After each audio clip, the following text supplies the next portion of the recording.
तमाम तारीफ़ें उस क्रिएटर के लिए जिसने इस यूनिवर्स को एक मकसद के तहत पैदा किया है।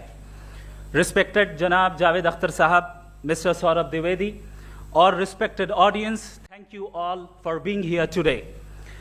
आज की डिबेट में चूंकि हम बात करने वाले हैं डज गॉड एग्जिस्ट के टॉपिक पर, तो ये एक ऐसा टॉपिक है जिसके मुताल्लिक कोई भी डिसीजन लेने के लिए अलग अलग स्टैंडर्ड्स हो सकते हैं।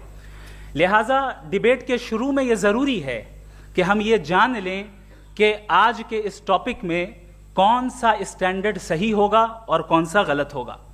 सबसे पहला स्टैंडर्ड जिसे मैं समझता हूं कि हमारे रिस्पेक्टेड जनाब जावेद अख्तर साहब बड़ी तेजी के साथ उसकी तरफ लपकेंगे, वो है साइंस।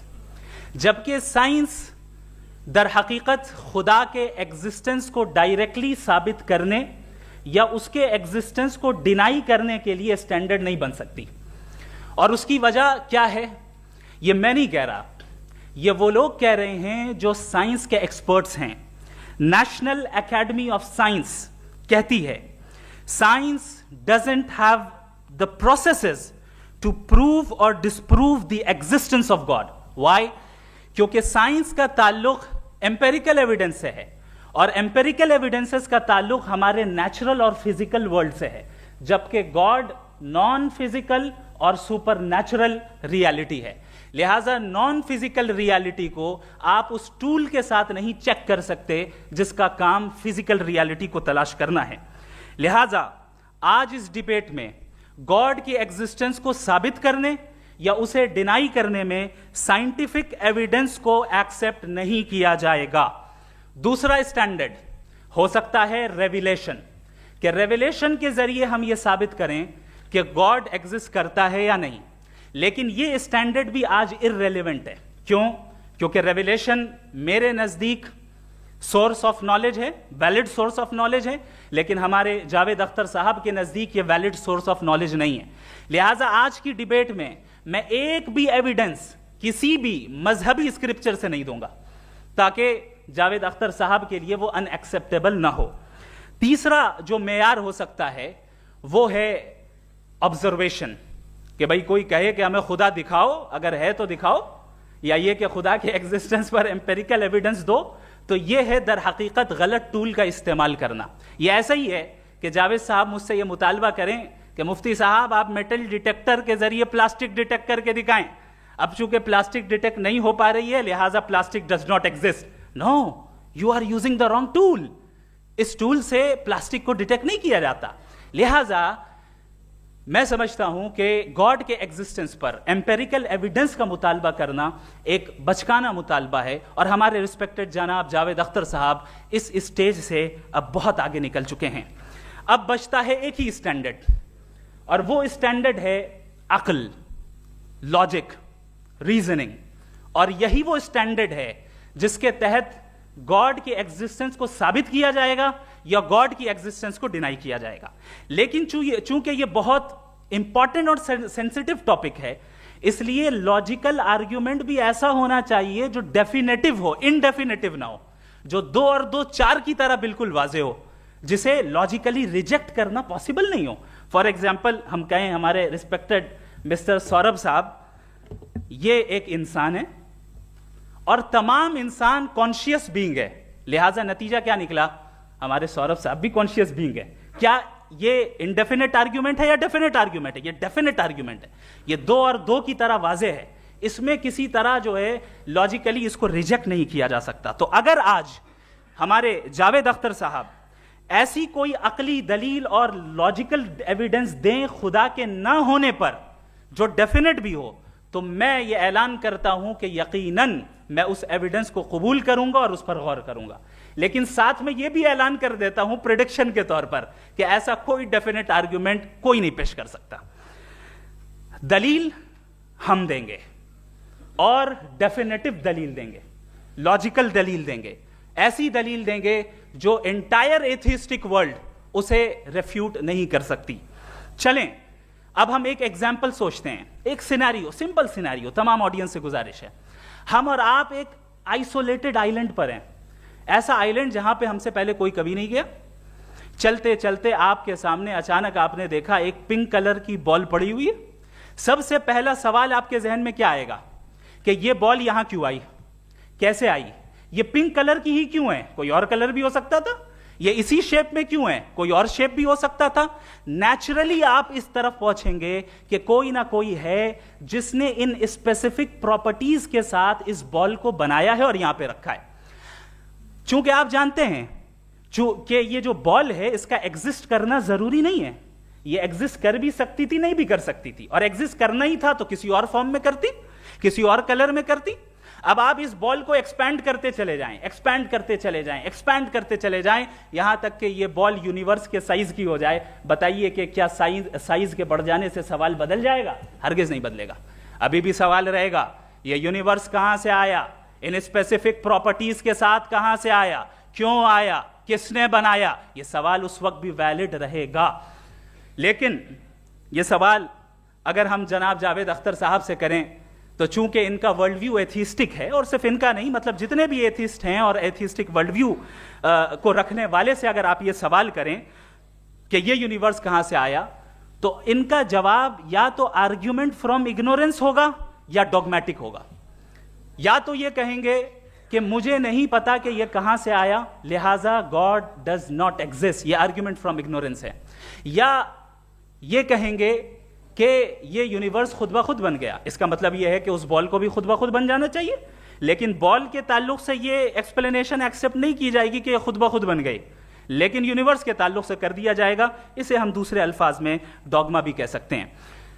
दूसरी चीज, हमारे जावेद अख्तर साहब जरूर गॉड ऑफ गैप्स की मिसाल भी जरूर देंगे, और मिसाल देंगे कि पहले ज़माने में बिजलियां कड़कती थी तो लोगों ने किसी एक खुदा की तरफ, और बारिश होती थी तो दूसरे खुदा की तरफ मंसूब कर दिया, उनके पास दलील नहीं थी।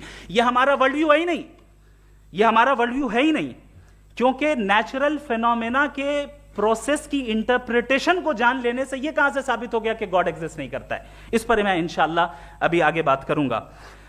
आप हजरात ये भी देखेंगे, और मैं ये एक्सपेक्ट करता हूं कि हमारे रिस्पेक्टेड जनाब जावेद अख्तर साहब जरूर इमोशनल आर्ग्यूमेंट्स भी देंगे, जो कि एक लॉजिकल फेलेसी है जब बात आती है ट्रुथ को डिसाइड करने में। क्यों? मिसाल के तौर पर वो कहेंगे कि अगर गॉड है तो ईविल क्यों एग्जिस्ट करता है, जबकि मैं कहता हूं ईविल का एग्जिस्ट करना गॉड के एग्जिस्ट करने की दलील है, उसके खिलाफ नहीं है। चूंकि अगर गॉड है तो हम सब उसके सामने अकाउंटेबल हैं, और अगर हम अकाउंटेबल हैं तो अकाउंटेबिलिटी के लिए ईविल का मौजूद होना जरूरी है, उसके बगैर हम अकाउंटेबल नहीं हो सकते। और अगर हम अकाउंटेबल नहीं हैं तो हम जनाब जावेद अख्तर साहब से पूछेंगे कि आप बताएं कि फिर सफरिंग इस दुनिया में क्यों है? अगर खुदा नहीं है तो सफरिंग क्यों है? और उन लोगों के जज्बे का क्या जिनके अंदर सफरिंग के बाद इंतकाम लेने का जज्बा पाया जाता है और वो इस दुनिया से ऐसे ही चले गए, क्या उनकी सारी तकलीफें बेकार चली जाएंगी? अब आ जाएं उसी एग्जाम्पल की तरफ कि बॉल, मुझसे अगर कोई पूछे इस बॉल को किसने बनाया और या इस एक्सपेंडेड बॉल को किसने बनाया, मैं कहूंगा कि चूंकि ये यूनिवर्स और इस यूनिवर्स की तमाम चीजें कॉन्टिंजेंट हैं। कॉन्टिंजेंट होने का मतलब ये होता है कि जो अपने एग्जिस्टेंस पे किसी के ऊपर डिपेंड करती हो, तो जाहिर है ये यूनिवर्स कॉन्टिंजेंट है। और अगर कोई चीज कॉन्टिंजेंट नहीं है तो मैं रिक्वेस्ट करूंगा कि मुझे दिखा दें कि कौन सी चीज यूनिवर्स में कॉन्टिंजेंट नहीं है, हम भी जरा गौर कर लें और हम भी देख लें। और जब कॉन्टिंजेंट चीजें मौजूद हैं तो फिलोसोफर्स की इस्तिलाह के मुताबिक, हम उस टर्मिनोलॉजी के मुताबिक हम उस जगह तक पहुंचते हैं और उस हस्ती तक पहुंचते हैं जिसे नेसेसरी बीइंग कहा जाता है, कि ये वो नेसेसरी बीइंग है जिसका मौजूद ना होना नामुमकिन हो। क्योंकि अगर ये मौजूद ना हो तो सारी चीजें एग्जिस्टेंस में आएंगी ही नहीं, और ये सारी कॉन्टिंजेंट चीजें उसी के ऊपर डिपेंड करती हैं। अब अगर आप ये सवाल करते हैं कि फिर उस हस्ती को किसने बनाया, फिर उसका कॉज क्या है, फिर उसका कॉज क्या है, फिर उसका कॉज क्या है, और एंडलेसली चले जाएं, इसे हम कहते हैं इन्फिनिट रिग्रेस ऑफ कॉजेज, जो कि लॉजिकल फेलेसी है। कॉन्सेप्चुअली इंफिनिटी पॉसिबल है। मिसाल के तौर पे न्यूमेरिकल्स 1 2 3 गिनते चले जाएं, इन्फिनिट नंबर्स हैं। मैं कॉन्सेप्चुअली बात नहीं कर रहा, प्रैक्टिकली रियलिटी में साबित करके दिखाएं कि infinite regress of causes possible है या नहीं। अगर पॉसिबल है तो हम मान लेंगे, मिसाल दे दें, और पॉसिबल नहीं है तो एक ही ऑप्शन बचता है जिसे हम कहते हैं नेसेसरी बीइंग। ऐसी नेसेसरी बीइंग जो इंडिपेंडेंट है, क्योंकि अगर वो डिपेंडेंट हुई तो वो नेसेसरी नहीं रहेगी। ऐसी इंडिपेंडेंट बीइंग जो इटर्नल है, अगर वो इटर्नल नहीं होगी, उसकी बिगिनिंग होगी तो वो खुद कॉन्टिंजेंट है। ऐसी बीइंग जो पावरफुल है, क्योंकि कॉन्टिंजेंट को एक्चुअलाइज करने के लिए पावर चाहिए। ऐसी बीइंग जो इंटेलिजेंट है और नॉलेजेबल है, क्योंकि ये यूनिवर्स स्पेसिफिक फॉर्म और स्पेसिफिक लॉज ऑफ नेचर के तहत प्रिसाइजली चल रहा है। Thank you. थैंक यू मुफ्ती साहब। मैं इन दलीलों के बाद जावेद अख्तर साहब से गुजारिश करूंगा, आप बैठ के बोलना चाहेंगे या वहाँ? जी।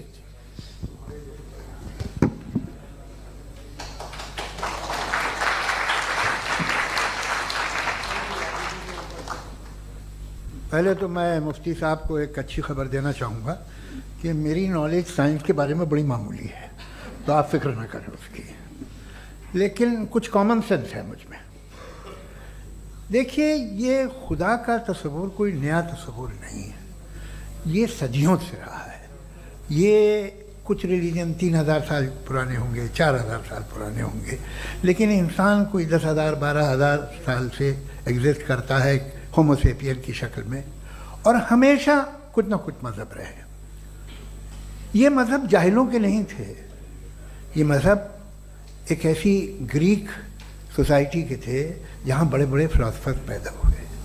ये मज़हब इजिप्शियंस के थे जिन्होंने पिरामिड्स बनाए थे। ये रोमन्स के थे कि जिनका आर्किटेक्चर और सेनेट यानी पहली बुनियाद डेमोक्रेसी की लिमिटेड थी, मगर डेमोक्रेसी थी, ये उन लोगों ने किए थे।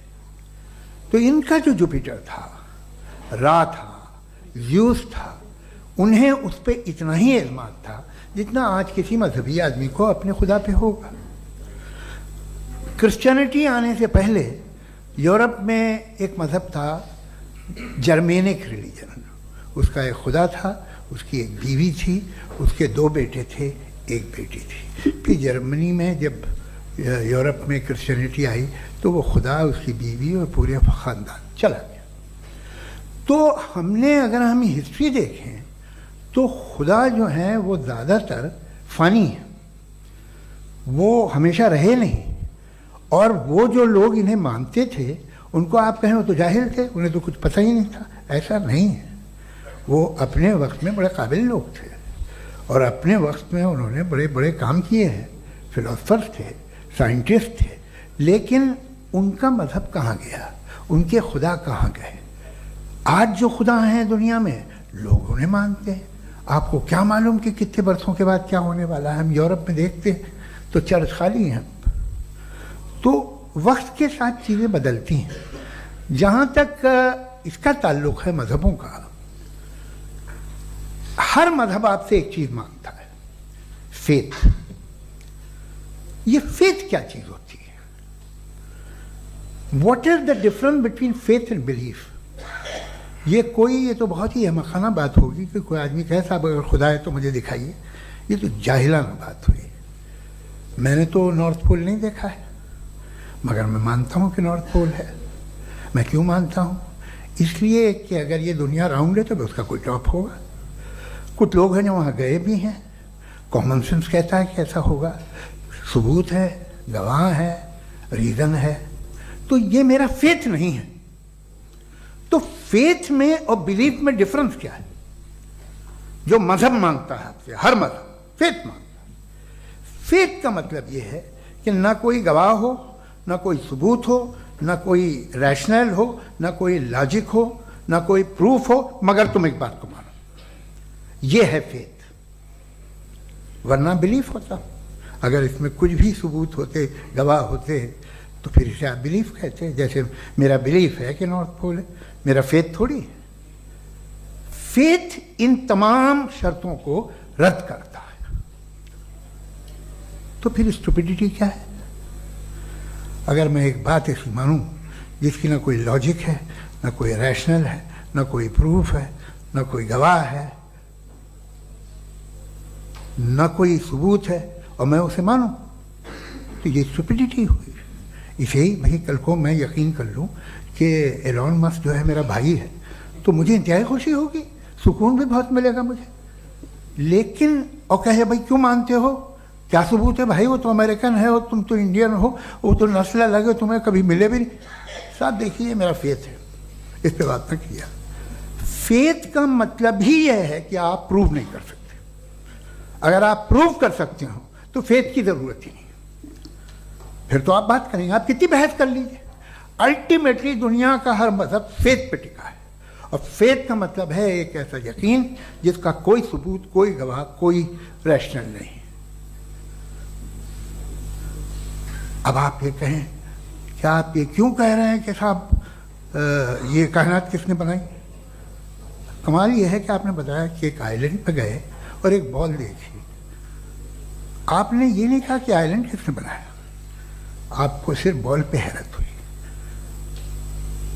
हमने आइलैंड पे हमने हैरत नहीं की, होते हैं आइलैंड। इसी तरह ये आइलैंड है, सितारे, ये गैलेक्सीज, ये सब आइलैंड हैं खला में। हम उन्हें टेकन फॉर ग्रांटेड लेते हैं, हम पूछते नहीं किसने बनाए। आपने जजीरे के बारे में भी नहीं पूछा है। मेरी पैदाइश कैसे हुई? क्या मैं प्लान्ड पैदा हुआ था? I was plan to be born, या एक लकी स्पर्म था जो किसी एग से चिपक गया? मेरी पैदाइश रैंडम। और इंसाफ जिसे आप कहते हैं, इंसाफ का तो नेचर से कोई वास्ता ही नहीं है। जो आप कहते हैं कि एक दिन इंसाफ मिलेगा, इंसाफ is a human concept, nature में कोई इंसाफ नहीं। अगर शेर हिरन को खा जाता है तो उसे कोई सजा नहीं मिलती। अगर एक आंधी आती है और हरे भरे पेड़ों को उखाड़ के फेंक देती है तो आंधियों की जेल नहीं होती है। नेचर में इंसाफ नहीं, इसलिए मुझे नेचर को इंसाफ की जरूरत भी नहीं।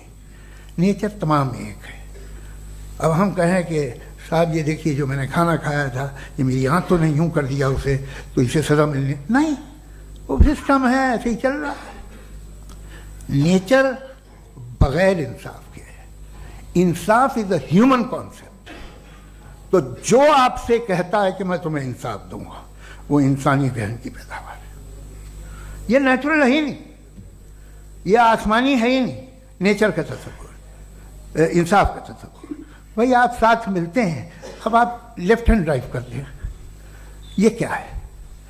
तमाम सच, तमाम नेकी, तमाम शराफत लेफ्ट हैंड ड्राइव है। वरना क्या होगा, या तो आप क्रॉस कर देंगे, आपका एक्सीडेंट हो जाएगा, या आप किसी को मार देंगे, या ट्रैफिक जैम हो जाएगा। झूठ, बेईमानी, रिश्वतखोरी, ये तमाम जो है driving on the wrong side है। इसके ऊपर कुछ नहीं। ये तो हमने बनाया, जैसे हमने लेफ्ट हैंड ड्राइव बनाई है। ये कॉन्सेप्ट ऑफ इंसाफ जो है ये हमारा है, इसका नेचर से कोई वास्ता नहीं। शेर खा जाता है हिरन को, उसे जेल होती है क्या? कुछ भी नहीं, है ही नहीं। तो ये जो दुनिया के रिलीजन प्रॉमिस करते हैं आपसे इंसाफ, इसी से मालूम होता है कि ये मैन मेड है। ये तसव्वुर कहीं और का है ही नहीं। जो नेचर है, कुछ लोग कहते हैं नेचर ही खुदा है, तो नेचर में तो इंसाफ नहीं कहीं। और आप वादा कर रहे हैं कि तुम्हें मरने के बाद इंसाफ मिलेगा। मुझे अगर मिलेगा तो मैं बहुत खुश हूँगा, लेकिन मैं यकीन नहीं कर पाता हूँ, इसलिए कि मैं फेथ नहीं पैदा कर सकता। The very fact that religions demand faith, इसका मतलब है कि उनके पास जस्टिफिकेशन नहीं है। अच्छा था फिर रिलीजन अगर मॉडरेशन में है, कोई सा भी नहीं, वो आप में कुछ खूबियाँ भी पैदा करता होगा। देखिए उससे ये फ़ायदा है, वो फ़ायदा है। अल्कोहल जो है वो ज़्यादातर दवाओं में यूज़ होती है, और एक सर्वे किया गया था अमेरिका में कि लॉन्जिटिविटी किन लोगों की है। तो एक तरफ वो लोग थे जो शराब पीते ही नहीं थे, और एक तरफ वो थे जो एक बोतल शराब रोज़ पीते थे। सबसे ज़्यादा लंबी उम्र उनकी है जो 2 पैक नाप के शराब पीते और खाना खाते हैं। मगर हम शराब को बुरा समझते हैं, मैं भी बुरा समझता हूँ। क्यों? ऐसा होता नहीं। कुछ चीज़ों में आदत होती है कि वो बढ़ती है। आज तक में एक आदमी दूध पीता है, आप 10 साल बाद भी मिलेंगे तो एक ही गिलास पीता होगा। ऐसा नहीं होता, सुबह से दूध पीता रहता है। मिल्कोहलिक मैंने नहीं देखे, अल्कोहलिक होते हैं। ये टेंडेंसी है मजहब की कि वो बढ़ता है, जैसे कैंसर बढ़ता है, जैसे शराब बढ़ती है। कुछ लोग होंगे जो उसे सही तरह से यूज़ करते हैं। मुझे यकीन है कि हमारे मुफ्ती साहब भी उनमें से एक, इनसे बहुत खुशी हुई मुझे इनसे मिलकर। लेकिन कितने लोग हैं कि आज आप देखते हैं दुनिया में जो तबाहियाँ हैं, इनमें कितना हाथ है उन लोगों का जो बिलीवर कहते था मजहब ये नहीं कहता, ना कहता होगा, मगर जब ये मजहब पीते हैं तो ऐसे बिहेव करते हैं। थोड़ा सा अगर हो तो शायद बहुत अच्छी बात, लेकिन शराब थोड़ी सी नहीं रहती, उसमें टेंडेंसी है पहले। थोड़ा सा अगर 2-3 कैंसर के सेल हो ना बॉडी में तो आदमी स्लिम रहेगा, लेकिन वो 2-3 सेल नहीं रहते, वो मल्टीप्लाई होते हैं। जावेद साहब टाइम पूरा हो गया। टाइम हो गया, तो बस बात खत्म हो गई। अच्छा, मुझे कुछ और कहने को था भी नहीं। जी, मैं पहले जवाबी दौर के लिए इनवाइट कर रहा हूं मुफ्ती साहब को। Your rebuttal round 1, you have 7 minutes.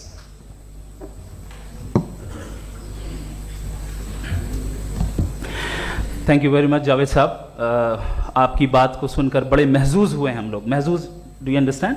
We enjoyed. Okay, अब थोड़ा सा लॉजिकली उसको हम लोग देखते हैं। दरअसल हम लोगों ने कल गुजारिश की थी मुफ्ती साहब से भी, जावेद साहब से भी, कि हिंदुस्तानी ज़बान आम फहम सबको समझ में आ जाए, और जहां कहीं आप मुश्किल शब्द इस्तेमाल करें वहां बताते भी चलें। Thank you. तो सबसे पहले हमारे रिस्पेक्टेड जावेद साहब ने हवाला दिया कि खुदा फानी है। कितने मजहब आगे चले गए, किसी ने जुपिटर को खुदा माना, किसी ने किसी को माना। मैं कहता हूं जिसने कॉन्टिंजेंट चीज को खुदा माना, गलत माना, वो खुदा ही नहीं, वो खुदा ही नहीं है। हम तो नेसेसरी बीइंग को साबित करने बैठे हैं, वो नेसेसरी कॉज जो इटरनल है, जो अबदी भी है और अजली भी है। हम किसी और को साबित करने नहीं बैठे। दूसरी चीज उन्होंने कहा कि फेथ एंड बिलीफ, ये एक ऐसी डेफिनेशन है फेथ की जो इन्होंने पहली मर्तबा पेश की है, या माफ कीजिएगा इन्होंने पहली मर्तबा पेश नहीं की है, रिचर्ड डॉकिंस ने पहली मर्तबा पेश की है। मुझे मालूम है ये सोर्स कहां से है। एपिस्टेमोलॉजिकली फेथ और बिलीफ का फर्क आप इस तरह नहीं कर सकते सर। फेथ सही भी होता है, गलत भी होता है, बिलीफ सही भी होता है, गलत भी होता है। जो लॉजिक, रीजन और एविडेंस से बैक्ड होगा वो फेथ सही होगा। और आप जिस फेथ की बात कर रहे हैं कि इलॉजिकल है और उसके पीछे नहीं है, तो we are on the same page. हम नहीं मानते उस फेथ को, जो फेथ ऐसा हो जिसके पीछे कोई लॉजिक ना हो, एविडेंस ना हो, हम नहीं मानते। हम तो उस फेथ के कायल हैं जिसके पीछे लॉजिक हो और एविडेंस हो। तो बिलीफ सही भी होता है, गलत भी होता है, फेथ भी सही होता है और गलत भी होता है। तो आज फेथ और बिलीफ के डिफरेंस पे बात नहीं हो रही। आज आप चाहे फेथ एक्सेप्ट कर लें या बिलीफ एक्सेप्ट कर लें, आज ये बात होगी कि ट्रूथ क्या है। चाहे ट्रू बिलीफ सही है या ट्रू फेथ सही है, और फॉल्स फेथ क्या है और फॉल्स बिलीफ क्या है, बात इस पे हो रही। दूसरी चीज इन्होंने पूछा, स्टुपिडिटी फिर क्या है? अगर फेथ, रिलीजन स्टुपिडिटी नहीं है तो और क्या है? चूंकि फेथ का मुतालबा करते हैं तो स्टुपिडिटी क्या है? मैं कहता हूं स्टुपिडिटी एथिज्म है। उसकी वजह यह है कि आप एक सड़क पे जा रहे हो और आप किसी गार्डन में जाएं और देखें वहां लिखा है फूलों के साथ, I love Javed Akhtar, and I really do, I love you sir. So जब आप वहां पर पहुंचे तो वहां पहुंचकर अब ये बताएं, क्या आप ये कहेंगे वाह व्हाट अ नेचुरल सिलेक्शन? ये क्या नेचुरल सिलेक्शन है? नहीं, ये प्रिसाइजली डिजाइंड है, इसके पीछे डिजाइनर है। लिहाजा अगर कोई एक ऐसी कॉमन सेंस की बात को कबूल नहीं कर रहा है कि यूनिवर्स जो इतने प्रिसाइजली काम कर रहा है, हम कह दें कि खुद ब खुद बन गई, मैं समझता हूं इससे बड़ी स्टुपिडिटी और कुछ नहीं है। ये इर्रेशनल चीज है। फिर हमारे सर ने कहा कि आपने बॉल पे फोकस किया, आइलैंड पे फोकस नहीं किया। अरे आइलैंड को किसने बनाया यही समझाने के लिए तो बॉल की मिसाल दे रहा हूं। और बॉल भी कॉन्टिंजेंट है, आइलैंड भी कॉन्टिंजेंट है, दोनों नेसेसरी बीइंग का मुतालबा करते हैं। आगे इन्होंने कहा कि नेचर में कोई इंसाफ नहीं है, हम डिसाइड करते हैं कि मोरालिटी क्या होती है, इंसाफ क्या होता है, हम डिसाइड करते हैं। जैसे ड्राइविंग सीट में ट्रैफिक वाला, ये तो किसी खुदा ने नहीं कहा, ये है, इसे कहते हैं फॉल्स इक्विवेलेंस। ये एक लॉजिकल फेलेसी है। आपने जो है मिसाल दी ड्राइविंग की और ट्रैफिक की, ये सब्जेक्टिव मोरालिटी है। आप सब्जेक्टिव मोरालिटी को मिसाल बनाकर ऑब्जेक्टिव मोरालिटी के ऊपर नहीं थोप सकते। इंसाफ की ऑब्जेक्टिव मोरालिटी। अगर आप ये कहते हैं कि नेचर में इंसाफ नहीं है, तो इंसाफ का न होना ये नेचुरल हुआ, तो फिर नेचर को नेचर रहने दे, क्यों हम इतना स्ट्राइव कर रहे हैं दुनिया में इंसाफ लाने के लिए? ये तो इलॉजिकल बात है, इर्रेशनल बात है।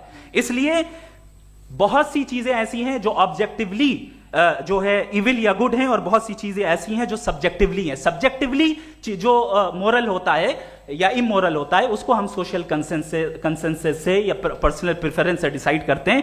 लेकिन जो ऑब्जेक्टिव मोरालिटी है, जिसमें इंसाफ आया, जो इन्होंने बार बार रिपीट किया, ये ऑब्जेक्टिव है, सब्जेक्टिव नहीं है। अगर आप कहते हैं ये सब्जेक्टिव है, तो मेरा सवाल आपसे ये है, क्या सोशल कंसेंसस के जरिए अगर जुल्म को सही करार दे दिया जाएगा तो आप जुल्म को जस्टिफाई करेंगे? दूसरी चीज, इन्होंने ये कहा कि 2 पैक शराब पी लें तो वो उतने पे नहीं रहता, बढ़ जाता है। यही मामला मजहब के साथ है, 2 पैक आप पी लें बढ़ेगा। तो ये एक ऐसी मिसाल है, इसको कहीं भी फिट कर लें कि आप एथिज्म पे जब फिट करें, जब आप 2 पैक एथिज्म का लेंगे ना, तो वो बढ़ बढ़ के नॉर्थ कोरिया बनेगा। Thank you.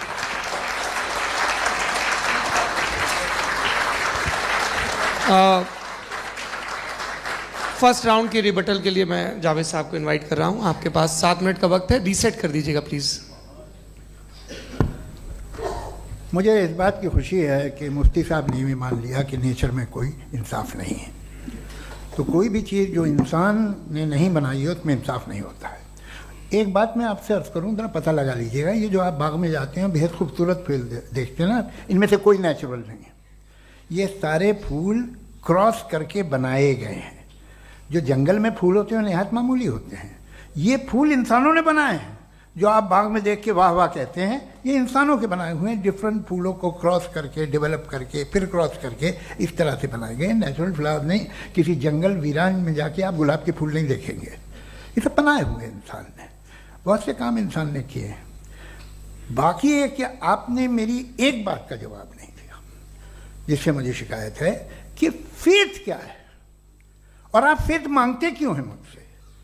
आप तो लॉजिकल हैं, आपके पास तो सारे रैशनल्स हैं, आपके पास सारे सबूत हैं, तो आपको फेथ की डिमांड क्यों करते हैं कि भाई तुम सरेंडर कर दो और सवाल मत करो? कोई मजहब सारे सवाल करने की इजाजत नहीं देता है और मना करता है कि ज़्यादा सवाल ना करो, बहक जाओगे तुम। आप क्यों रोकते हैं? हकीकत यह है कि इंसानी तारीख क्या है। इंसानी तारीख ये है कि दुनिया में 2 तरह के लोग हुए हैं। एक वो जिन्होंने अपनी लाइल्मी की परस्तिश की है, दूसरे वो जिन्होंने अपनी इग्नोरेंस या लाइल्मी से झगड़ा किया है और मालूम किया है कि क्या है। ये जो आप कह रहे हैं, आज आप हैरान हैं कि भाई ये यूनिवर्स कैसे बनी। लोग हैरान थे ये सूरज डूबता है तो इधर से कैसे निकलता। और आप एक कदम जाके हमेशा का मानने को तैयार है, एक कदम पीछे ही मान जाइए। भाई आप इसके बाद जाते हो, कहते सवाल ना करना कि ये कहाँ से आया, ये पावर तो हमेशा से हमेशा रहेगी। तो आप यूनिवर्स के बारे में मानने में क्या तकलीफ है? एक कदम पहले रुक जाइए। ये हमेशा से थी या नहीं थी, हमें मालूम नहीं है। और ये कहना कि हमें मालूम नहीं है, कमाल ये है कि दुनिया के सारे मजहब सब जानते हैं ये दुनिया कैसे बनी थी, कैसे मिटेगी, मरने के बाद क्या होगा, इनको सब इल्म है। इनको किसी को डायनासोर होते थे पहले ये नहीं पता था, किसी को नहीं पता। किसी भी दुनिया की मजहबी किताब में डायनासोर का जिक्र नहीं है। लेकिन बाकी सब बातें, how to make universe in 4 easy lessons and बाकी सब पता है। जिसको सब पता है वो गड़बड़ है। हम में ये इंकिसार, ये ह्यूमिलिटी होनी चाहिए कि हम ये कहें कि हमें ये बहुत सारी बातें नहीं मालूम, लेकिन हम उनकी परस्तिश न करें, अपनी लाइल्मी को की परस्तिश न करें, हम उसे पता लगाने की कोशिश करें। जिस दुनिया में आप बैठे हैं सर, ये हॉल जो है, ये इलेक्ट्रिसिटी जो है, ये माइक जो है, जिस हवाई जहाज से आप आए थे, वो जिस कार से आप यहाँ आए हैं, ये सब उन लोगों की बनाई हुई है जिन्होंने सवाल किए थे। ये दुनिया जिसमें आप आज आराम से हैं, ये उन लोगों की बनाई है कि जिन्होंने सवाल किए थे। और हर स्टेज पे इन सवालों को मकरूह कहा गया था, गलत कहा गया था। आप जरा तारीख पढ़िए, एक बड़ी दिलचस्प किताब है बर्ट्रैंड रसेल की, जिसमें उसने रिलीजन एंड साइंस कि कब से रिलीजन जो है साइंस के अगेंस्ट है। और हद तो यह है कि भाप के इंजन के खिलाफ थे, स्टीम इंजन के भी खिलाफ थे, और फतवे हुए उन पर, वेटिकन ने दिए। तो ये हमेशा, अभी जैसे ही ये राइट विंगर आते हैं अमेरिका में पावर में, तो वो जो अपना ये क्या बोलते हैं उसे, सीड क्या बोलते हैं, सीड क्या जो, हाँ नहीं नहीं, सीट जो होते हैं जिन पे आप जी नहीं भाई, वो जो ह्यूमन बॉडी के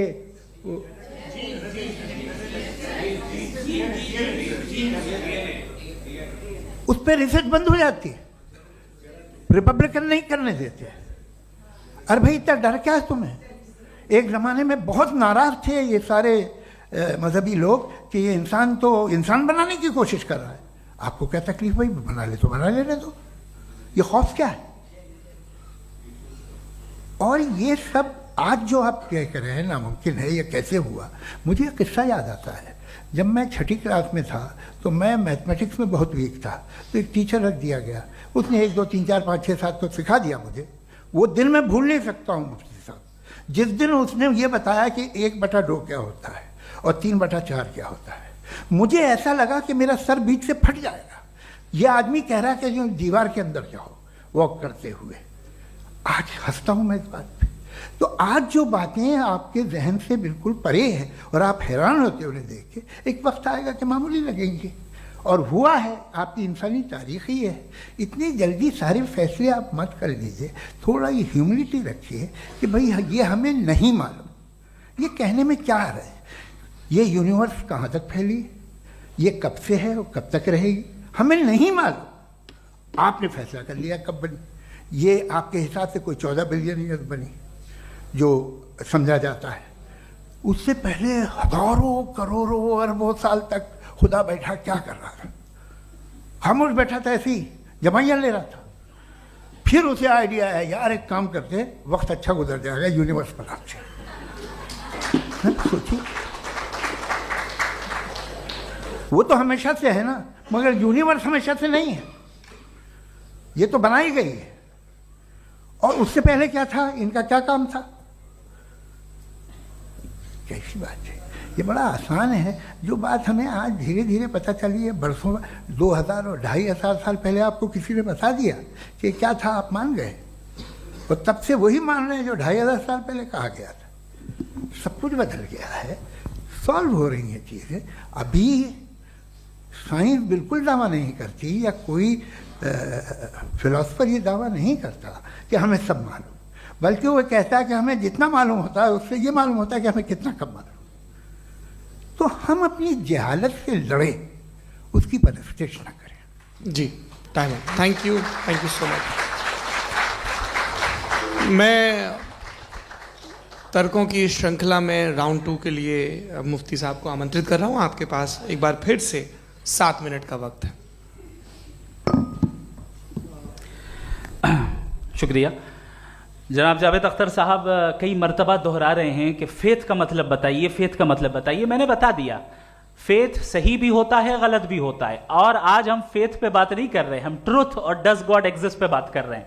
क्या डज गॉड एग्जिस्ट, ये ट्रुथ यानी गॉड है या नहीं है, इसमें से दोनों ट्रुथ क्या है। अब आप उसे फेथ कह लें, बिलीफ कह लें, नॉट माई बिजनेस।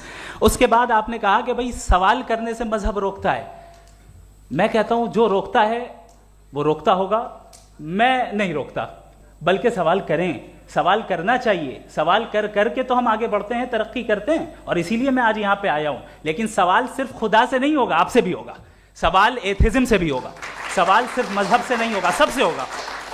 और आज मैं सवाल करूंगा और उम्मीद है कि आप जवाब देंगे। अभी तक आपने वैसे कॉन्टिंजेंसी आर्ग्यूमेंट का कोई जवाब नहीं दिया है। चलें, आपने कहा यूनिवर्स के बारे में इटर्नल क्यों नहीं बोल देते। ये चूंकि लॉजिकली पॉसिबल ही नहीं है कि यूनिवर्स इटर्नल हो। यूनिवर्स एक कॉन्टिंजेंट चीज है जो टाइम एंड स्पेस के पाबंद है, टाइम एंड स्पेस से बाउंड है। जो टाइम एंड स्पेस से बाउंड होगा वो कॉन्टिंजेंट होगा, जो कॉन्टिंजेंट होगा वो उसकी बिगिनिंग हुई होगी, जिसकी बिगिनिंग हुई होगी वो इटर्नल नहीं हो सकता। ये तो कॉमन सी बात है। आपने कहा कि किसी मजहबी किताब में डायनासोर का जिक्र नहीं है। अफसोस कि आज तक किसी मैथमेटिक्स के किताब में मुझे डायनासोर का जिक्र नहीं मिला। तो इसका मतलब मैथमेटिक्स की किताब बेकार है? नहीं, उसका वो टॉपिक नहीं है। रेवलेशन का और मजहबी किताबों का टॉपिक ये नहीं है कि आपको आके बताए साइकिल कैसे बनाते हैं, या आकर ये बताएं कि जो है डायनासोर कब था। वो तो मोरालिटी सिखाने आया है, गॉड के बारे में बताने आया, नॉन फिजिकल रियलिटी की हकीकत को सिखाने के लिए आया। रिलीजियन साइंस को रोकता है? नहीं रोकता। अगर रोकता है तो गलत करता है। रिलीजियन साइंटिज्म को रोकता है, जिसमें हमारे जावेद साहब मुब्तला हैं। साइंस और साइंटिज्म में फर्क है। साइंटिज्म यह है कि आप समझें कि साइंस और साइंटिफिक मेथोडोलॉजी ये नॉलेज को हासिल करने का वाहिद सोर्स ऑफ नॉलेज है, यह है साइंटिज्म। हम इसे रिजेक्ट करते हैं। हम साइंस को तो तरक्की करते हैं, भाई आप हमारी पूरी तारीख कर लें, पढ़ लें तो आपको पता चल जाएगा। बहरहाल ये अलग टॉपिक है। उसके बाद इन्होंने एक लफ्ज कहा, वेटिकन ने फतवा दिया। वेटिकन का फतवे से कोई ताल्लुक नहीं है, दोनों कॉन्ट्राडिक्टरी अल्फाज हैं। उसके बाद उन्होंने कहा कि भाई हमें नहीं मालूम। अगर नहीं मालूम तो क्लियरली कह देना कि नहीं मालूम है, इसमें क्या हरज है? तो वही तो मैं कह रहा हूं ना कि आप कह दें कि नहीं मालूम, लेकिन क्लेम क्यों कर रहे हैं कि गॉड एग्जिस्ट नहीं कर रहा है? आप कह दें नहीं मालूम है, हो सकता है हो सकता ना हो, लेकिन आप क्लेम कर रहे हैं। The moment you say God does not exist, this is a claim, and now the burden of proof is upon you too, जैसे हमारे ऊपर है। और क्यों है मैं बताता हूं, क्यों है ये भी मैं बताता हूं। फिलोसॉफिकली जो क्लेम होता है ना, सिर्फ ये नहीं होता कि इंसान कहे पॉजिटिव क्लेम करे और नेगेटिव क्लेम करे तो बर्डन ऑफ प्रूफ नहीं है।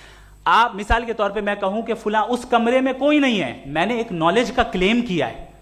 उस कमरे में कोई नहीं है, मैंने एक नॉलेज का क्लेम किया। या तो मैं कहूं मुझे नहीं पता, हो भी सकता है नहीं भी हो सकता है, this is not a claim. लेकिन जब मैं कह रहा हूं कि वहां कोई नहीं है, या मैं कह रहा हूं वहां कोई है, दोनों क्लेम है और दोनों के ऊपर बर्डन ऑफ प्रूफ है। हमारे ऊपर भी बर्डन ऑफ प्रूफ है, मैंने कंटिजेंसी आर्ग्यूमेंट दिया, इसे तोड़कर दिखाइए। आखिरी चीज, इन्होंने कहा कि खुदा दुनिया बनाने से पहले 150 साल पहले या करोड़ों साल पहले क्या कर रहा था। अरे हजरत, चलें बहरहाल मैं जवाब दे देता हूं। आप हमारे रिस्पेक्टेड पर्सनालिटी हैं, अगर आप नहीं होते तो मैं इसे एंटरटेन ही नहीं करता। टाइम, ये 100 साल पहले या 100 साल बाद, पहले बाद में अभी, ये वो अल्फाज हैं जिनका ताल्लुक टाइम से है। टाइम शुरू ही हुआ है यूनिवर्स की बिगिनिंग के बाद, तो उसके पहले खुदा क्या कर रहा था? सवाल इलॉजिकल है, ये फेलेसी है। यानी आप ये कह रहे हैं कि यूनिवर्स के बनने से पहले खुदा क्या कर रहा था? टाइम के बनने से पहले, पहले का ताल्लुक टाइम से, टाइम उस वक्त था ही नहीं, तो ये सवाल ही इनवैलिड है खुदा के ताल्लुक से। दूसरी चीज, आर्ग्यूमेंट ऑफ कंटिजेंसी जो मैंने आपके सामने पेश की है, आपने बार बार ये प्रूफ किया और ये कह रहे हैं कि गॉड ऑफ गैप्स। देखिए पहले नहीं मालूम था, साइंस ने कर दिया। सिंपल की मिसाल से मैं समझा देता हूं। जिस गैप्स की आप बात कर रहे हैं ना, साइंस उन गैप्स को जिन चीज के जरिए भी प्रूव करेगा वो कॉन्टिजेंट ही होगा। अब चाहे वो फोर्स हो, मैटर हो या एनर्जी हो। लिहाजा सवाल हमारा उस वक्त भी वैलिड होगा जब तक कि आप नेसेसरी बीइंग पे ना आ जाएं, और इन्फिनिट रिग्रेस पॉसिबल नहीं है of causes in practical world, तो जाहिर है कहीं रुकना पड़ेगा, जहां रुकेंगे वही खुदा है। दूसरी चीज, आपने ये कहा, क्या कह रहा था मैं, किस पॉइंट को? What? Oh no, after that. Just now. हाँ, जहां रुकेंगे वही खुदा है। बहरहाल तो टाइम का जिक्र हो गया, गॉड ऑफ गैप, सॉरी, या इसकी एक मिसाल आप ले लें। एक कार है, एक साहब ने देखा कि भाई कार जो है उसके व्हील्स कितने अच्छे लगे हुए हैं, सही जगह पे। स्टीयरिंग जो है कितने अच्छे जगह पे लगी हुई है, और सीट्स कितने वेल डिजाइंड है, कितनी प्रिसाइजली ये कार काम कर रही है। तो जरूर कोई ना कोई इसे क्रिएट किया है, किसी ने क्रिएट किया है। अब जावेद साहब आए और कहे, अरे जनाब बोनेट खोलिए, इसमें इंजन है, इंजन इस कार को चला रहा है, hence prove no one has created the car. This is illogical, this is irrational. आपने इंजन के जरिए उस गैप को तो साबित किया, लेकिन क्या उससे कार की जो क्रिएशन है और उसका जो क्रिएटर है ये इम्पॉसिबल हो जाए? ऐसा पॉसिबल है? उसका सवाल खत्म हो जाए, ऐसा पॉसिबल है? नहीं। आपने गैप्स को फिल करके, कॉन्टिंजेंट चीजों से गैप्स को फिल करके हमारे ऑब्जर्वेशन को और ब्रॉड कर दिया। अब हमें और पता चल गया कि ये जो कार है इसका सिस्टम कितना ज्यादा कॉम्प्लेक्स है। पहले कम समझते थे, अब कॉम्प्लेक्सिटी और ज्यादा वाजे हो गई। अब हमें समझ में आ रहा है कि हमारी सर्टेनिटी और बढ़ गई कि जरूर इस कार को किसी ना किसी ने बनाया। यही मामला यूनिवर्स का है। साइंस हमेशा फिजिकल वर्ल्ड की चीजों को ही फिल करती जाएगी और फिजिकल चीजों से ही करती जाएगी, क्योंकि एम्पेरिकल एविडेंस का ताल्लुक फिजिकल वर्ल्ड से है। आप साइंस के जरिए मेटाफिजिकल रियलिटी को कभी साबित नहीं कर सकते। ये रॉन्ग टूल का इस्तेमाल करना है। ये वही काम है कि आप मेटल डिटेक्टर से प्लास्टिक डिटेक्टर करने चलें, जो कि जाहिर है सही नहीं है। Thank you.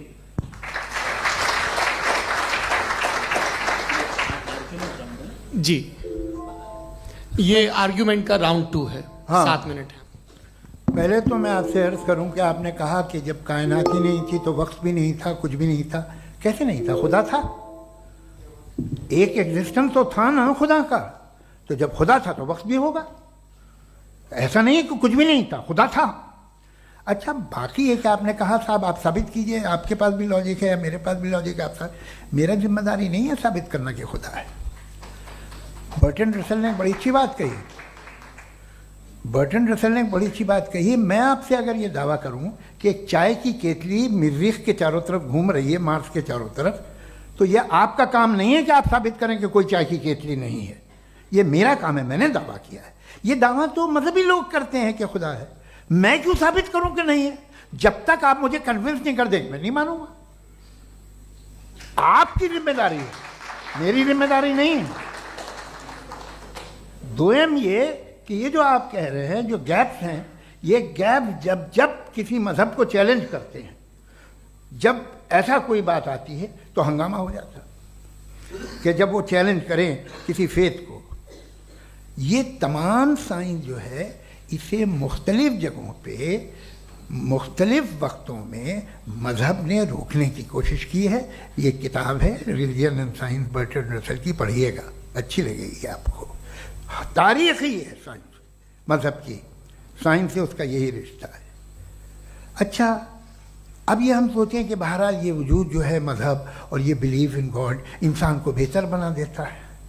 तो एक काम कीजिए, हिंदुस्तान वर्ल्ड का नक्शा लीजिए और मार्क कीजिए कि रिलीजन कहाँ कहाँ ज़्यादा है, कहाँ कहाँ, चाहे वो लैटिन अमेरिका हो या मिडल ईस्ट हो या फार ईस्ट हो या हिंदुस्तान के वो इलाके जहाँ मजहबियत ज़्यादा है। रख दीजिए नक्शा अलग। अब दूसरा नक्शा कि कहाँ कहाँ नाइंसाफ़ी, रिप्रेशन, औरतों के हुकूक की पामाली, जुल्म, डिक्टेटरशिप कहाँ है। नक्शा एक ही होगा। तो आप मुझे बताएं कि जो इसका तरकीब इस्तेमाल क्या है। खुदा का तरकीब इस्तेमाल तो बताइए। आप छोटी सी दवा सड़क पे बेचते हैं, उसकी भी तरकीब इस्तेमाल बताते हैं। इसके इस्तेमाल से तो फ़ायदा नहीं हुआ किसी को। जो सारे के सारे ख़राब मुल्क हैं, ख़राब समाज है, वो सारे जुल्म खुदा के नाम पे करते हैं। वो गलत करते हैं, सही करते हैं, मुझे क्या लेना देना उससे। इस्तेमाल से मालूम होता ना। एक विस्की की बोतल कभी शायद देखी हो आपने, लाल रंग की होती है, उस पर रोशनी और छपड़ा इंतहाई खूबसूरत लगती है, क्या बिगाड़ रही है किसी का। उसका इस्तेमाल गलत है, इसलिए आप उसे नापसंद करते हैं। इसका इस्तेमाल गलत है, इस तसव्वुर का इस्तेमाल ही गलत है और हमेशा से गलत हुआ है। आप देख लीजिए, इंसानी तारीख देख लीजिए, आज देख लीजिए, हिंदुस्तान देखिए, दुनिया देख लीजिए क्या हो रहा है। इसे कैसे इस्तेमाल कर रहे हैं फेथ वाले लोग। क्या फेयर हैं, जस्ट हैं, जो अपने खुदाओं पे यकीन रखते हैं? वो किस तरह के लोग हैं? वो लोगों को इंसाफ देते हैं, वो बेहतर इंसान बने। तो इस दवा का फ़ायदा क्या है? चलो बहुत फ़ायदा हो रहा तो मैं इस्तेमाल कर लूँगा। मुझे तो इस दवा का कोई फ़ायदा दिखता ही नहीं। मुझे तो ऐसा लगता, मैं एक और बात बताऊं, अगर कोई आदमी मजहबी है और अच्छा आदमी है तो मैं उसकी बहुत इज्जत करता हूँ, इसलिए कि मेरा ख्याल है मजहबी आदमी का अच्छा होना मुझसे अच्छा होने से ज़्यादा मुश्किल है। भाई हर चीज़ की एक लिमिट है। आप इतना भाग सकते हैं, इतना नहीं भाग सकते, इतना वजन उठा सकते, इतना नहीं उठा सकते, इतना दूर देख सकते हैं, इतना दूर नहीं देख सकते। उसी तरह कॉमन सेंस कहता है कि आप में नेकी का भी एक कोटा होगा। अब आप अगर सुबह जाते हैं अपनी इबादत गाह और इबादत करते हैं तो बाहर निकलते हैं तो आप तो यही महसूस करते हैं कि आपने एक बहुत अच्छा काम किया, आपकी नेकी का एक बहुत बड़ा कोटा खर्च हो गया जिससे किसी का कोई फ़ायदा नहीं हो। मैं तो नहीं जाता हूँ, तो मुझे तो किसी को खाना खिलाना पड़ेगा, किसी बेवा की मदद करनी पड़ेगी, मैं अपना कोटा कैसे कंज्यूम करूँ? आप अपना कोटा, सारे मजहबी लोग इंतहाई यूजलेस कामों में यूज़ करते हैं, उसके बाद भी अगर आप में बच्ची है थोड़ी सी शराफत, तो भाई वाह क्या बात है।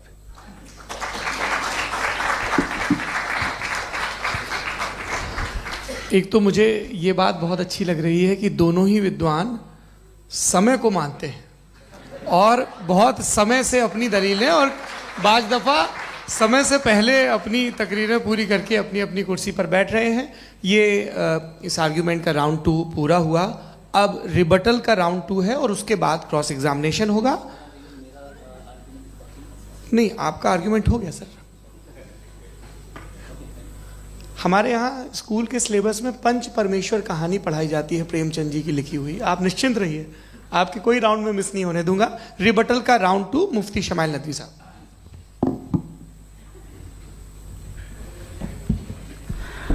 असल में जो हकीकी प्रॉब्लम है, असल प्रॉब्लम है वो ये है कि जावेद साहब के पास कॉन्सेप्ट ऑफ गॉड क्लियर नहीं है।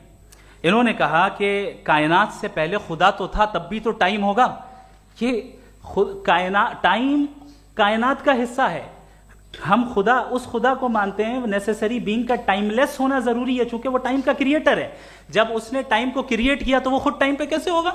उसने जब स्पेस को क्रिएट किया तो खुद स्पेस में कैसे होगा? अगर वो टाइम एंड स्पेस को पहले से ही उसका पाबंद है तो फिर किस चीज को उसने क्रिएट किया? लिहाजा ये सवाल गलत है कि खुदा था तो टाइम होगा। बिल्कुल नहीं, टाइम के पाबंद हम हैं, खुदा नहीं है। हम फिजिकल वर्ल्ड से ताल्लुक रखते हैं, वो मेटाफिजिकल रियलिटी है। दूसरी चीज इन्होंने मिसाल दी कि चाय की केतली हवा में घूम रही होगी, और पता नहीं शायद वो बर्टन रसल का उन्होंने हवाला दिया। बहरहाल यही प्रॉब्लम है। प्रॉब्लम यही है कि हम चीजों के दरमियान डिफरेंशिएट नहीं कर पाते हैं। ये जो आपने मिसाल दी ये इमेजिनेशन है, और मैं जो साबित कर रहा हूं वो लॉजिकल नेसेसिटी है। आप इमेजिन करने आए तो कुछ भी करें, जुपिटर में पिंक एलिफेंट होगा, यूनिकॉर्न होगा, करें, उससे कायनात पे क्या फर्क पड़ता है? उससे आप लॉजिकल नेसेसिटी साबित नहीं कर सकते। मैं तो उस प्राइम कॉज की बात कर रहा हूं, उस नेसेसरी बीइंग की बात कर रहा हूं जिसके बगैर इस कायनात का एग्जिस्टेंस मुमकिन नहीं है। दूसरी चीज, मजहब को साइंस चैलेंज करती है वगैरह वगैरह, ये हमारा टॉपिक ही नहीं है। मैं इस पे बात करूंगा तो फिर मेरा वक्त चला जाएगा। मजहब के ऊपर चूंकि हमारी डिस्कशन नहीं है, साइंस को मजहब और बिलखुसूस मैं और हमारा वर्ल्ड व्यू कम अज कम साइंस को पीछे नहीं करता है, साइंटिज्म की मजम्मत करता है। इसकी वजाहत मैंने पहले कर दी। दूसरी चीज इन्होंने कहा वर्ल्ड का नक्शा लीजिए, वर्ल्ड मैप लीजिए, 2 अलग अलग जगह की। हजरत, मैंने ये होमवर्क किया था और मैंने मिडिल ईस्ट का एक नक्शा लिया और यूरोप का एक नक्शा लिया। ये मजहबी इलाका और ये लिबरल और एथीस्ट इलाका। मुझे पता चला कि सबसे ज्यादा रेप केसेस जो हैं वहां पर है।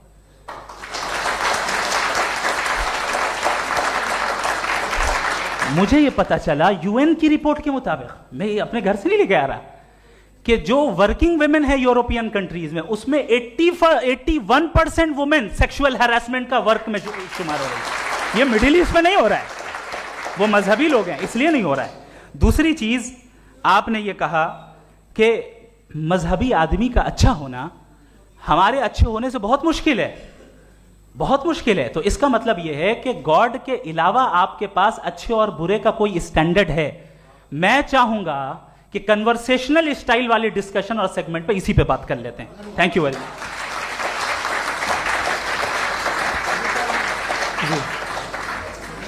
ये रिबटल का राउंड 2 है। आपके पास 5 मिनट का वक्त है और इसके बाद क्रॉस एग्जामिनेशन शुरू करेंगे। आप चाहें तो जो इन्होंने सवाल पूछे उनके जवाब आप रिबटल में भी दे सकते हैं। जी जी, देखिए, पहले तो ये बात कि ये मिसाल गलत नहीं है, गलत है। इन्होंने पहले ही हमको डिसार्म कर दिया। कह लिया अकल से मामला सॉल्व नहीं हो सकता, लॉजिक से आप पहुंच नहीं सकते। ये एक मेटाफिजिकल चीज़ है। मेटाफिजिकल अजीब सा लफ्ज़ है, ठीक से किसी को माने नहीं मालूम इसके, तो ऐसा लगता है कुछ बड़ी चीज़ है। अरे भाई, क्या होता है मेटाफिजिकल, बताओ, खड़ी हो। ये एक लफ्ज़ है जो कहीं भी इस्तेमाल हो जाता है। जब आप एक बात कर रहे हैं और आप मुझसे बहस कर रहे हैं तो मुझे मेटाफिजिकल मत बताइए, आप लॉजिकली मुझे प्रूफ किए। और अगर लॉजिकली आप नहीं बात करते साहब ये मेटाफिजिकल है, तो फिर हम आप बात क्या कर रहे हैं? मेरा आपका किस ज़बान में कॉन्वर्सेशन होगा। और ये कहना कि वक्त पहले नहीं था, तो फिर क्यों कहते हैं ये हमेशा से और हमेशा रहेगा? हमेशा वक्त है, तो आप कैसे कहते हैं वो हमेशा से है और हमेशा रहेगा? हमेशा का मतलब है कोई वक्त, अगर वक्त ही नहीं है तो हमेशा कैसे? बाहर वो रहेगा। अब मैं ये देखता हूँ, आपने कहा ना कि वहाँ रेप ज़्यादा होते हैं, तो हम एक बात देखते हैं कि दुनिया जिस पे वो कादर मुतलक है, जिसकी मर्ज़ी के बगैर पत्ता भी नहीं हिलता, ओमनीपोटेंट है, ये दुनिया चल कैसे रही है? और इस दुनिया का हाल क्या है? 45,000 बच्चे जो 10 साल की उम्र से कम थे वो गाजा में मरे। भूख से काला हांडी में बच्चे मरते हैं और डिप्थेरिया से मरते हैं। डिप्थेरिया अजीब मर्ज है, गले में जाली बनना शुरू होती है, बच्चा नीला हो जाता है, गरीब का बच्चा, इसलिए कि उपास इलाज में। ये कादर मुतलक है, जो चाहे कर दे, इससे आप दुआएं मांगते हैं हमारी ये काम कर दे वो कर दे, तो इसका मतलब डे टू डे लाइफ में वो इंटरफेयर करता है और ये देख रहा है वो। अगर वो वाकई भी है फॉर डिस्कशन सेक, तो मैं जब दुनिया देखता हूँ तो मेरे दिल में उसके लिए कोई इज्जत नहीं पैदा होती। ये क्या कर रहे हो तुम पूरे ऑल पावरफुल हो, ओमनीपोटेंट हो, ओमनी प्रेजेंट हो। तुम तो वहाँ गाजा में रहे होगे ना, तुम हर जगह हो। तुम देख रहे थे कि बच्चे की कैसे धज्जियाँ उड़ रही, तुम देख रहे थे और तुम चाहते हो मैं तुम्हारी परस्तिश करूँगा, तुम हो भी।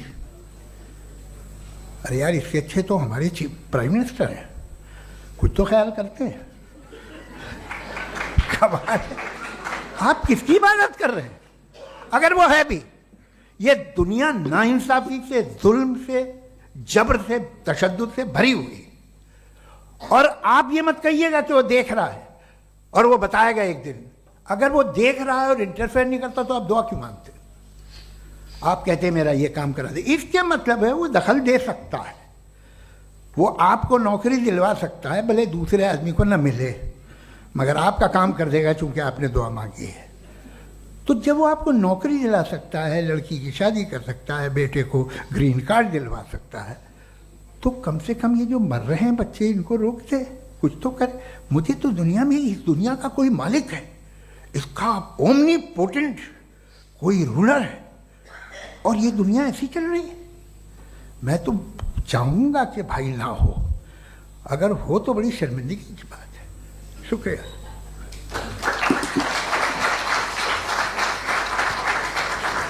देवियों और सज्जनों, इस बहस के 2 राउंड और 2 रिबटल पूरे हो चुके हैं। अब सबसे ज़रूरी और सबसे मुश्किल राउंड शुरू हो रहा है, क्रॉस एग्जामिनेशन का। अब इन विद्वानों की सज्जनता की एक परख भी होगी और वक्त हमने 16 मिनट का तय किया है। पहला सवाल आप पूछना चाहेंगे? जी बिल्कुल। पहले बोले भी आप माइक ले लीजिएगा हाथ में, ये नीचे से ऑन जी। मैं बोलता हूँ, ये डायस हटा सकते हैं क्या हम थोड़ा क्विकली? डायस पीछे कर दीजिए बस थोड़ा सा, है, ताकि ये जो दाएं बाएं लोग बैठे हैं इसे हटा ही दीजिए। अब हम वहाँ तो जाने वाले नहीं, आराम से आराम से दोनों तरफ से हटा दीजिए।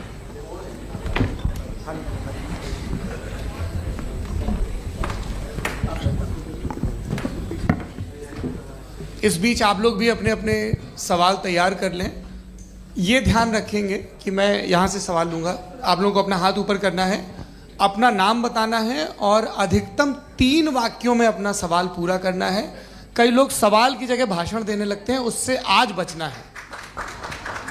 जी मुफ्ती साहब, पहला सवाल आपका, 16 मिनट हैं, हम दोनों लोगों के सवाल लेंगे। जी जी बहुत शुक्रिया। आपकी जो अभी बात हुई बहुत अहम थी, मैं इसको चाहूँगा कि आगे डिस्कस करूँ, लेकिन चूँकि अभी ये वो सेगमेंट है क्रॉस एग्जामिनेशन, तो सबसे पहला सवाल आपसे ये है कि जो मैं इतनी देर से कॉन्टिंजेंसी आर्ग्यूमेंट आपको बता रहा था, ये अकल से ही बता रहा था हजरत, आप ये बताएं कि आप इन्फिनिट रिग्रेस ऑफ कॉजेस को पॉसिबल मानते हैं या नेसेसरी बीइंग के एग्जिस्टेंस को सही समझते हैं? चूंकि 2 ही ऑप्शन हो सकता है, आप ये बताएं।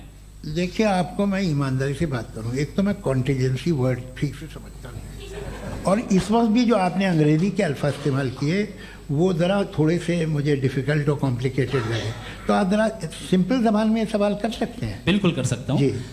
यूनिवर्स की हर चीज कॉन्टिंजेंट होने का मतलब ये है कि वो अपने एग्जिस्टेंस में किसी के ऊपर डिपेंडेंट है। जो भी चीज डिपेंडेंट होगी वो चीज इंडिपेंडेंट नहीं हो सकती, तो उसका कोई ना कोई कॉज होगा। तो अब आप क्या समझते हैं कि ये इन्फिनिट रीग्रेस है, यानी कॉज पर कॉज, कॉज पर कॉज, कॉज पर कॉज, और कभी कोई यानी ये एंडलेसली चलता रहा? क्योंकि अगर ऐसा होगा तो हम तो एग्जिस्टेंस में आते ही नहीं। लॉजिकली ये मुत्तफक अलैह चीज है, मुत्तफक अलैह, अग्रीड अपॉन। ओके, इस पे हमने एग्री किया था कि मुश्किल शब्द आएगा तो अर्थ बताना पड़ेगा। तो इन्फिनिट रीग्रेस तो पॉसिबल नहीं है, तो कहीं ना कहीं आपको रुकना पड़ेगा ऐसे नेसेसरी बीइंग पर। नहीं, कोई ज़रूरत नहीं रुकने की। किसने कहा आप रुकना पड़ेगा? आप रुकते हैं खुदा पे, आप नहीं रुकते। आप कहते हैं वो हमेशा से, जब उस वक्त से है जब वक्त नहीं था। आप कहाँ रुकते हैं कि अब हुआ था वो? आप नहीं कहते। हम क्यों नहीं मान सकते कि यूनिवर्स जो है और बल्कि मल्टीवर्सेस जो है वो हमेशा से हैं, वो बनती है, बिगड़ती है। एक हमारे यहाँ एक चीज़ है, ब्लैक होल, वो समेट लेता है वापस, फिर ब्लास्ट होता है, फिर फैल जाता है। और इसमें हमारी तो खैर कोई औकात ही नहीं है। इंसान की एक छोटे से ज़र्रे पे हम 50-60 साल की उम्र रखते हैं, जो करोड़ों अरबों साल की कायनात है उसमें, और पैदा भी नहायत ही बेहुदा वजह से हुए थे। तो इसमें ये सोचना कि इसकी वजूहात और ये क्यों है, ये डिपेंडेंट है, ये हम देख रहे हैं, क्या मालूम। आप सोचिए कि ये जो फैल रही है कायनात, ये कहाँ फैल रही है, ये कहाँ जा रही है, और ये फैल क्यों रही है? अरे बना ली थी तुमने, रुको भैया, काफ़ी है। ये फैल क्यों रही है? ये और कौन सी कायनात जिसे मैं दूरबीन से देखता हूँ तो 2 बिलियन लाइट ईयर पे है, उससे मेरा कोई वास्ता ही नहीं है। 2 बिलियन ईयर यानी अगर मैं 80,000 माइल्स पर सेकेंड से चलूं तो 20 करोड़ साल में वहां पहुंच जाऊंगा। इसकी जरूरत क्या थी? ये दुनिया, ये कायनात तो इंसान अशरफुल मखलूकात के लिए बनाई गई ना। तो ये सब ये टर्म समझ में नहीं आया, इसमें कोई खास समझने वाली बात थी भी नहीं। ये जो अल्टीमेट कहा यह जाता है कि ये जो पूरी यूनिवर्स है, ये जो दुनिया है, ये इंसान के लिए बनाई गई। अच्छा, ये सब इंसान के लिए। क्यों साहब, सही है ना? बिल्कुल, लेकिन इसका ये मतलब नहीं कि किसी चीज के पीछे रीजन आपको नहीं पता तो रीजन नहीं है। इसे कहते हैं नहीं, मुझे नहीं पता, लेकिन मेरी जिम्मेदारी नहीं है। वो बिल्कुल सही कहा था उसने, बर्टन रसल ने। आपने उसे मजाक में टाल दिया कि भाई आप एक दावा कर रहे हैं, मैं क्यों कहूं कि ये गलत है दावा? आप प्रूफ कीजिए, मेरे पे जिम्मेदारी ही नहीं है, मैंने थोड़ी कहा है। आप प्रूफ कीजिए कि ये सही है। आप आर्ग्यूमेंट ऑफ कंटिजेंसी का जवाब ही नहीं दे रहे हैं। पूछना चाहेंगे? आप सवाल पूछना चाहेंगे मुफ्ती साहब से? क्योंकि ये क्रॉस एग्जामिनेशन का दौर है। आप जैसे पहले बोल रहे थे फेथ को लेके कुछ, मैं ये पूछना चाहूँगा कि खुदा ने जो भी रेवोल्यूशन किए हैं, एक मज़हब के नहीं बहुत से मज़हबों में किए हैं, अलग अलग रेवोल्यूशन है। कहीं कुछ एक बातें हैं, कॉन्ट्रडिक्शन भी है आपस में, कहीं कुछ आप कर सकते हैं, कहीं कुछ नहीं कर सकते। ऐसा नहीं है कि सबकी कोड ऑफ मॉरल एक है। तो ये किस्सा क्या है? अब आप ये देखिए कि मुझे कभी कभी लगता है कि जो फुटबॉल फाइनल होता है, लाखों लोग होते हैं, फिर वो टीवी कवर करती, करोड़ों लोग, अगर उसमें खुदा की एक बूमिंग आवाज़ आ जाती, मैं गॉड हूँ, तो सारे लोग अभी सुन लेते और टीवी पे भी सुन लेते, किस्सा खत्म होता। ये इतनी राजदारी क्या है कि तुम सामने कुछ तो सबूत दे दो हमें सॉलिड। ये कह साहब ये यूनिवर्स कैसे बनी, इससे मसला क्या हल होगा? मैं पूछूंगा आपसे खुदा कैसे बना? क्यों नहीं पूछूंगा कैसे बना? बल्कि वो तो कायनात से कहीं ज़्यादा इंटेलिजेंट है, कायनात से कहीं ज़्यादा कॉम्प्लेक्स। जी वो हमेशा से है। आप कहेंगे मैं मान लूँगा। अच्छा, दोयम वो कादिर मुतलक, यानी कादिर मुतलक का मतलब ओमनीपोटेंट, वो जो चाहे कर सकता है। आपको नौकरी दिलवा सकता है, आपकी अच्छी जगह शादी करवा सकता है, आपके पड़ोसी का मुकदमा हरवा सकता है, आपको जिता सकता है, सब काम करता है। थोड़ा सा माइक क्लोज जी। वो इस दुनिया को चला कैसे रहा है? ये दुनिया कैसे चल रही है? आपको इस पर हैरत नहीं होती?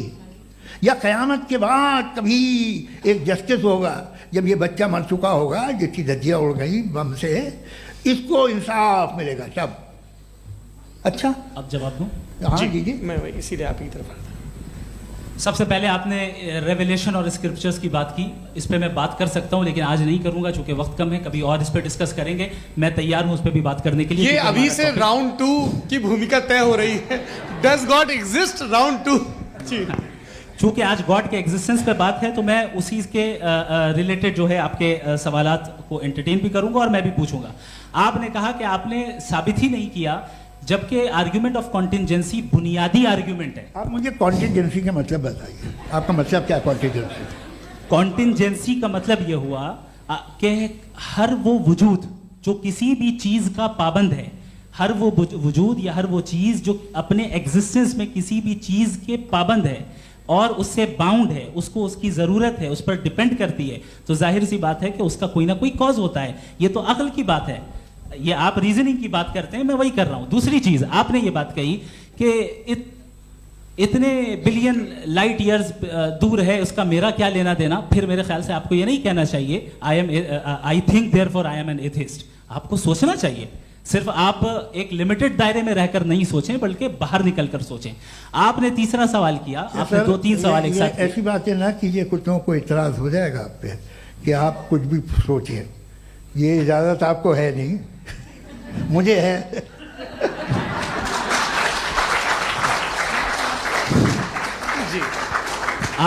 आपने प्रॉब्लम ऑफ इविल के ताल्लुक से सवाल किया और बार बार आप एक लफ्ज रिपीट कर रहे हैं कि ओमनीपोटेंट गॉड है, ऑल पावरफुल गॉड है।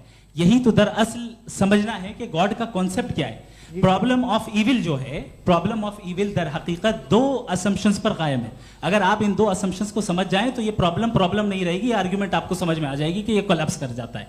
पॉइंट नंबर 1, यानी जो आपका सबसे पहला फॉल्स असम्पशन है कि गॉड मर्सीफुल है, ओमनीपोटेंट है, दुनिया में जुल्म हो रहा है।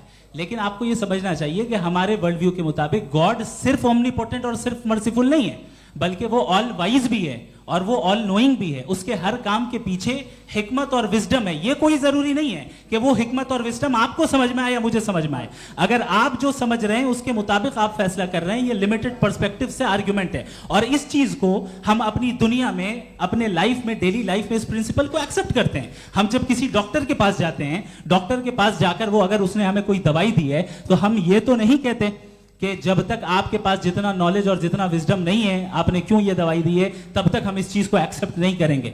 नहीं कहते, हम उसकी अथॉरिटी को तस्लीम करते हैं। क्यों? क्योंकि उसकी हम